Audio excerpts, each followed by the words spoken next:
Estimados estudiantes, hoy vamos a ver la actividad número 4 de la unidad número 9, que está referida al control estadístico de la calidad de la asignatura de Estadística 2 de la Facultad de Ciencias Económicas de la Universidad Nacional de Córdoba. ¿Qué vamos a ver? Bueno, a partir de esta actividad vamos a repasar el concepto de control estadístico, sus siglas CEP. Vamos a ver qué es un gráfico de control, particularmente el gráfico de variables para X y R, su construcción y su interpretación. La actividad 4 nos dice que en un proceso productivo se seleccionan a intervalos regulares 5 piezas. Se procede a la medición de su diámetro y se registra el promedio y el rango que arrojan los valores que se visualizan en esta tabla. Nos solicita que se grafiquen las muestras, que se determinen los límites de control del proceso y se indique si el proceso está bajo control. Actualmente, para posicionarse en el mercado, las empresas se abocan al mejoramiento continuo de sus productos, procesos o servicios, enfocando los esfuerzos en proporcionar la calidad que esperan los clientes, tanto internos como externos. Por lo tanto, vamos a entender al control de la calidad como el conjunto particular de técnicas y procedimientos del que se sirve la dirección de una empresa para orientar y supervisar todas las actividades hasta obtener el producto con la calidad deseada. Una de sus herramientas es el control estadístico de proceso, que es una herramienta estadística que se utiliza para lograr productos o servicios adecuados desde el inicio del proceso. El propósito que persigue es controlar y reducir la variabilidad de procesos, productos y servicios, mejorando su calidad y su productividad. Y la mejora continua es el procedimiento que se enfoca en prevenir los defectos y fallas que los procesos pueden producir con el fin de obtener bienes y servicios de alta calidad con bajos costos. Vamos a ver qué es un gráfico de control. Básicamente, el gráfico de control es una representación de una característica de calidad, ya sea medida o calculada a partir de una muestra, repitiendo este muestreo en el tiempo. El gráfico tiene una línea central, que la vamos a denominar LC, que representa el valor medio de la característica cuando ésta se encuentra en estado de control, es decir, cuando solamente hay causas naturales que afectan el proceso. Junto con la línea central se colocan otras dos líneas horizontales que representan los límites de control. Una superior, que es el LSC, y una inferior, que es el LIC. Los límites de control son límites de decisión, ya que separan las variaciones aleatorias o naturales de las provenientes de causas asignables. Por lo tanto, podemos decir que un gráfico de control no es otra cosa que una prueba de hipótesis, donde la hipótesis nula es que el proceso está bajo control y la hipótesis alternativa es que el proceso no está bajo control. ¿Qué ocurre normalmente? Que cuando uno quiere controlar una característica crítica de calidad y si esta característica crítica tiene una distribución normal, en realidad esa característica ha sido afectada por diferentes factores. Por ejemplo, por diferentes metodologías o procedimientos que se utilizan. Puede ser por distintos sistemas de medición, distintas máquinas, distintas personal o mano de obra, el medio ambiente, los insumos. Entonces, todo ello hace que una pieza, por ejemplo, no sea exactamente igual a la otra. Entonces, cuando nosotros construimos un gráfico de control, dijimos que el objetivo era reducir la inestabilidad de los procesos, pero podían ser afectados por distintas causas. Unas pueden ser causas aleatorias o causas comunes y otras son causas asignables o causas especiales, que son las que debemos tratar de eliminar. En general decimos que cuando un proceso funciona solo con causas aleatorias de variación, este proceso está bajo control, mientras que cuando un proceso actúa no solo con causas aleatorias, sino también que tiene causas asignables o especiales de variación, decimos que el mismo está fuera de control y vamos a ir viendo qué señales tenemos de inestabilidad, es decir, de qué ocurren estas causas especiales de variación. Por un lado, decimos que las causas son aleatorias o comunes porque son causas que generalmente afectan en el proceso y su influencia es pequeña. Generalmente esas variaciones son al azar y la distribución de probabilidad generalmente responden a una normal. En cambio, en las causas asignables generalmente son pocas, pero provocan una gran influencia en los procesos, no siempre están presentes y no responden necesariamente a una ley de probabilidad y suelen ser sencillas de identificar y de eliminar. Veamos cuáles podrían llegar a ser esas causas de variaciones especiales. Por ejemplo, los equipos de medición defectuosos, sobre control del operador, es decir, un operador que está preocupado porque no haya señales de inestabilidad y manipula todo el tiempo la máquina o el mismo proceso y le inserta mayor variabilidad. También podría ser por fatiga del operador, por cambios drásticos en la materia prima, pongamos por diferentes proveedores, o por cambios en las condiciones ambientales de temperatura, de humedad, según determinadas características de calidad suelen ser afectadas por estas condiciones, o por la polución, por ejemplo, también. El desgaste propio de las herramientas a través del tiempo, las condiciones de la máquina en la que se está elaborando la pieza, las vibraciones, por ejemplo, del edificio o de la máquina, la falta de entrenamiento del operador de la máquina, si no ha tenido una capacitación adecuada, y los cambios en los métodos de trabajo.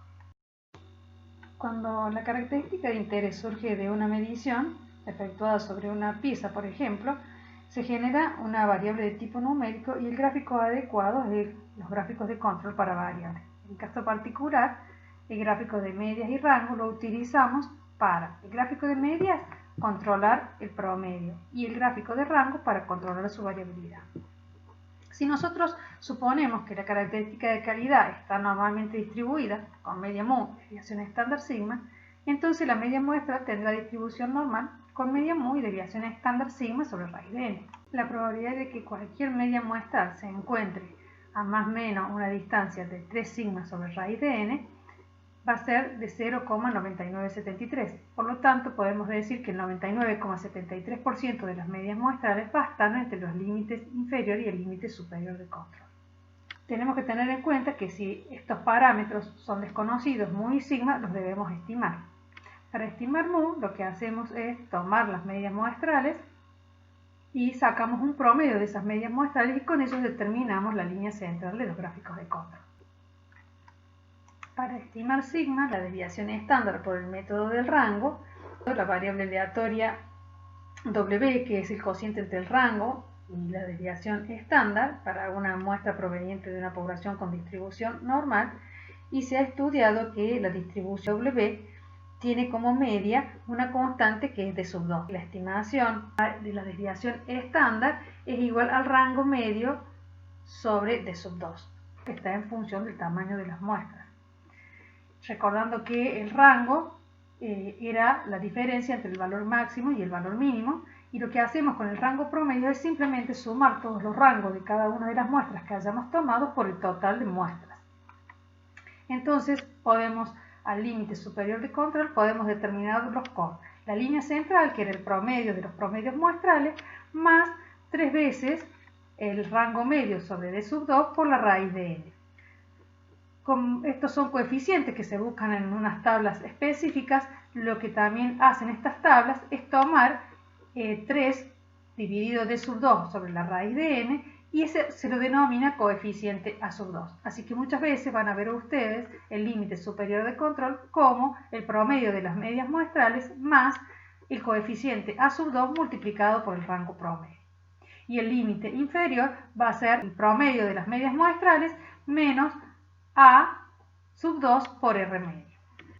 Para el caso de los gráficos de rango, la línea central va a estar determinada por el rango promedio y el límite inferior de control va a estar dado por esta expresión, que es 1 más 3 d sub 3 sobre d sub 2, que también unos coeficientes que se buscan directamente dependiendo del tamaño de las muestras que se hayan obtenido, y decimos que para el límite inferior es el rango promedio multiplicado por el coeficiente d sub 3, y en el caso del límite superior de control va a ser d sub 4 multiplicado por el rango promedio.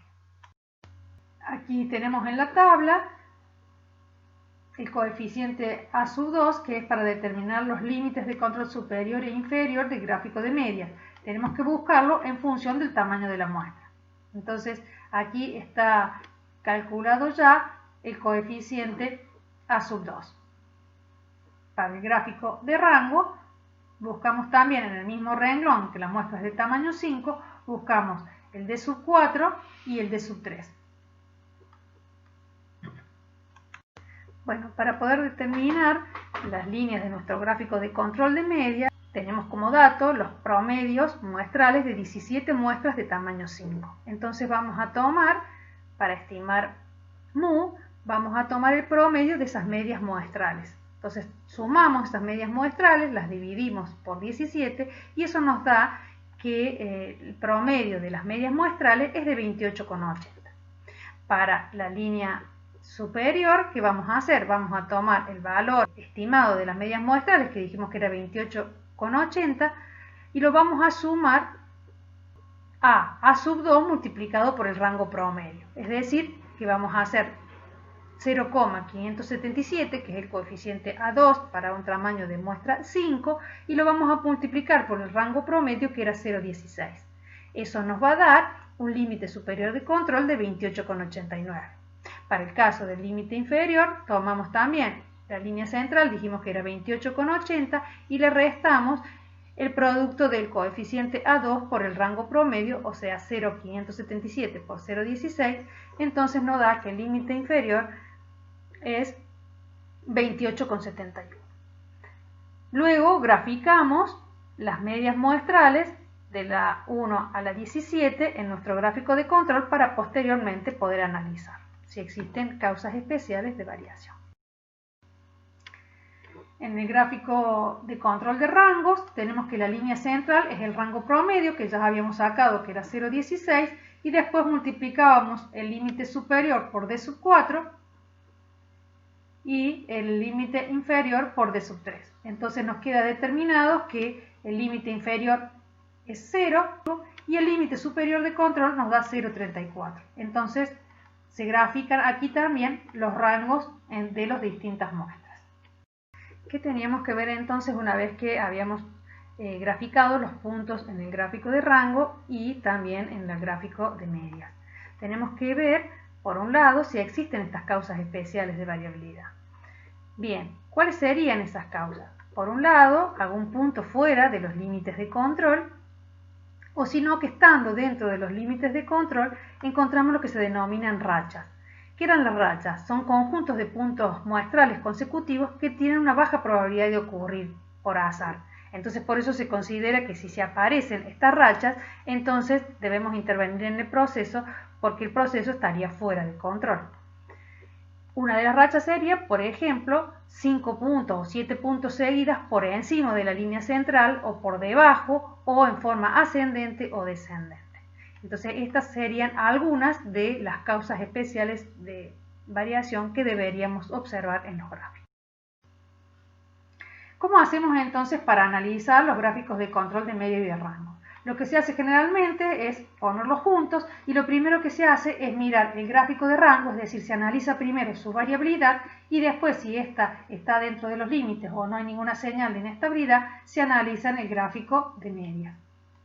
Si vamos para el primer punto, vemos que dentro de los límites de control. Vamos al segundo punto, vemos que está por debajo y así sucesivamente vamos analizando hasta que observamos que, por ejemplo, aquí hay una racha en donde tenemos varios puntos que están por debajo de la línea central. Eso nos indicaría una señal de inestabilidad del proceso y deberíamos averiguar por qué en forma continua se ha producido un rango menor al valor promedio. En realidad estos puntos deberían fluctuar por arriba y por debajo de esta línea central y dentro de los límites superior e inferior de control. Entonces allí vamos a tener que analizar por los distintos factores que se ha producido, si ha habido cambio de alguna de lo que se le llaman las famosas 5M, o sea, materiales, mano de obra, métodos de medición, medio ambiente, etc. Después, si seguimos analizando los puntos, aquí también podemos ver en el gráfico de media que también tenemos puntos muy cerca del valor promedio y ninguno más alejado de esa línea central. Eso también nos estaría indicando una señal de causas especiales de variabilidad que deberíamos analizar. Entonces, ¿qué hemos visto? Hemos visto cómo se construye un gráfico de control, cómo se determinan los límites superior e inferior y su línea central, tanto para gráfico de media como para gráfico de rango. Y además hemos visto que una vez que determinamos cuáles son esos límites, graficamos los puntos, ya sea en el gráfico de medias o en el gráfico de rango, y analizamos primero si existen alguna causa especial de variabilidad en el gráfico de los rangos para luego poder analizar los promedios. Aquí vamos a ver entonces si ha existido alguna racha de puntos, ya sea en forma ascendente, descendente, por encima o por debajo de la línea central o a través de los distintos límites o algún punto fuera. Bueno, con esto damos por finalizada la actividad presentada.